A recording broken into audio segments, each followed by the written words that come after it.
दोस्तों, छत पर मुझे गार्डनिंग करते हुए 10 साल हो चुके हैं और कहीं से भी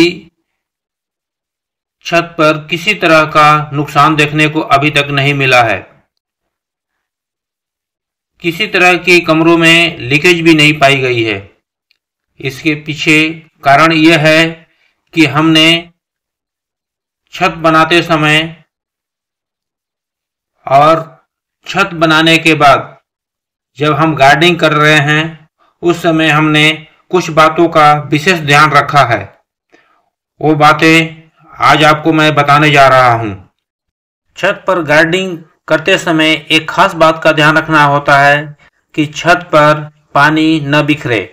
इसके लिए आप कहीं कबाड़ में पड़ी हुई, रोड पर फेंकी हुई एस्बेस्टस, टूटी हुई एस्बेस्टस का यूज कर सकते हैं। इससे क्या होता है कि पानी आपका एक जगह पॉट में इकट्ठा होता है और छत पर नहीं बिखरता है। हमने पूरे छत पर एस्बेस्टस और ऐसे ही कबाड़ में पड़े लोहे की गटर का प्रयोग किया है, जिससे कि पानी पूरे छत पर न बिखरे। यह सबसे अच्छा तरीका है कि आप एक ऐसे ही नाली नुमा चीज रखें, जिससे कि पानी एक जगह इकट्ठा हो और पूरे छत में न बिखरे। क्योंकि हम जब पौधों में पानी डालते हैं तो कहीं ना कहीं पानी थोड़ा बहुत ज़्यादा गिर ही जाता है और छत पर बिखरने लगता है। लेकिन इस प्रक्रिया से आपकी छत बिल्कुल सेफ रहती है। आपको एक बात का हमेशा ध्यान रखनी होती है कि आपके पॉट और छत के बीच में 6 इंच की गैप जरूर रखें। इससे क्या होता है कि एयर सर्कुलेशन बनी रहती है और छत की पानी सूख जाती है। आप देख सकते हैं कि हमारे पास कबाड़ में ये स्टैंड पड़ा हुआ था कुर्सी का, उसके ऊपर भी हमने ये पॉट को रख दिया है। ये पॉट वेजिटेबल मार्केट में आराम से मिल जाता है।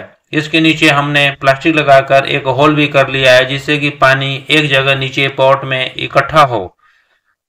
ये थोड़ी सी प्रक्रिया आपको ध्यान देकर करनी होती है। यानी पॉट और आपके छत की फर्श के बीच में गैप होना बहुत ही जरूरी है। आप कैसा भी पॉट बनाएं, ये हमने थर्मोकोल का पॉट बनाया है, लेकिन पानी निकलने का जगह केवल एक ही रखें और उसे एक बर्तन में कलेक्ट करें। यदि आप बड़े गमले लगा रखे हैं तो भी उसे ईंट के ऊपर ही रखें और उसके ड्रेनेज होल के पास एक पॉट रख लें, जिससे कि एक्स्ट्रा पानी उसमें गिरते रहे। इसी तरह आप कबाड़ में पड़े चीज़ों का इस्तेमाल करें और एक दो ड्रेनेज होल ही रखें और उसके नीचे पॉट रखें। बाकी आपको छत की वाटर प्रूफिंग कैसी करनी है कम खर्चे में, ये भी मैं आपको आगे बताने जा रहा हूँ।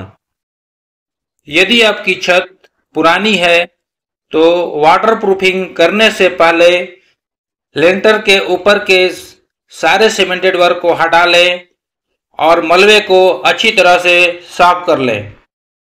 यदि आप अभी घर बना रहे हैं तो छत की बाउंड्री, प्लास्टरिंग, पाइपिंग का सारा काम होने के बाद छत को अच्छी तरह से धो लें। ध्यान रखें, एक भी कंकड़ पत्थर आपके छत पर नहीं रहना चाहिए। यानी ओरिजिनल लेंटर के छोड़कर आपके छत पर कुछ भी नहीं होना चाहिए। आप डॉक्टर फिक्सिट का URP 301 लें और उसमें सीमेंट मिलाकर पेंट जैसा बना लें। ध्यान रखें, URP 301 में पानी बिल्कुल न मिलाएं।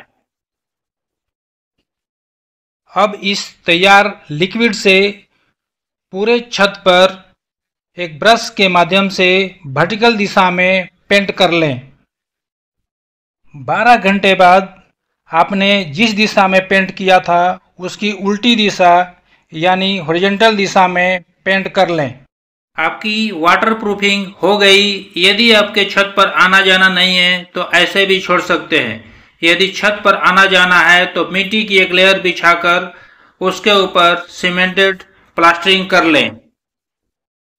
छत की परेशानी से लंबे समय तक छुटकारा पाना चाहते हैं तो वाटर प्रूफिंग के बाद छत पर फाइन कोटा स्टोन या टाइल लगा लें।